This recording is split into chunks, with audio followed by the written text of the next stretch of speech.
Ready to set things up so your developers can extend your Oracle Cloud application?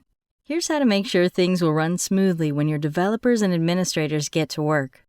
Before you get started, make sure that your Oracle Cloud App and Visual Builder Studio installations are already set up and running, and that you have administrative privileges for Visual Builder Studio, which we'll call VB Studio from now on. In Oracle Cloud applications, your developers need to have a suitable role or privilege as well.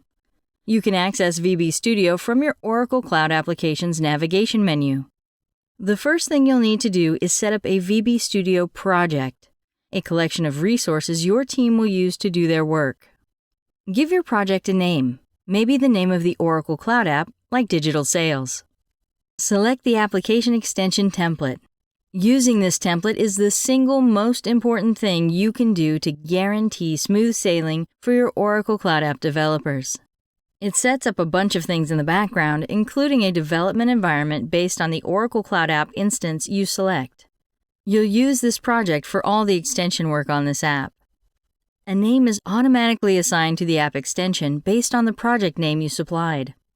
A default name is also assigned to the workspace, which is a private Git repo where your work will be stored. You can change these values, but for now we'll just leave them. Your development Oracle Cloud App instance is automatically selected. Next, select the base Oracle Cloud application, which is the app your developers will extend. Finally, change the Git repo name or the name of the working branch if you want, although you probably won't need to. Click Finish to start creating the project. Here's the project homepage. When you create a project using the application extension template, some artifacts are automatically created for you, like a Git repository, a workspace, an environment, 2 build jobs, and a pipeline. Let's take a look at the Git repository, which is where the source code for your app extension will live. You'll use your private workspace to edit the app extension in the VB Studio Designer. Although we've created packaging and deployment jobs for you, you still need to configure a few things so your build jobs will run properly. Click the deployment job and specify the credentials needed to connect to the target development instance. This only needs to be done once for the project, even if multiple people will be using it to develop app extensions. While you're here, you may want to create production jobs and set up another pipeline for packaging and deploying from your Oracle Cloud App development to your production instance. We recommend that you make the jobs private for only authorized users and ensure that the pipeline is manually triggered. If you need help with any of these steps, the Visual Builder Administration Guide is there to guide you. After setting up the project, add members to the project and define the privileges they'll have.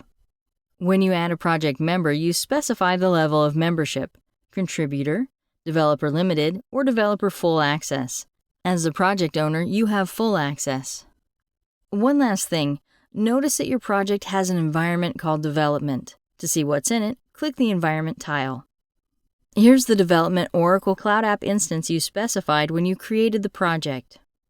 Later, you'll probably want to set up more environments that point to your Oracle Cloud Applications test and production instances.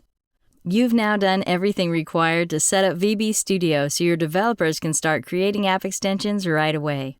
Thanks for watching. Learn more at docs.oracle.com.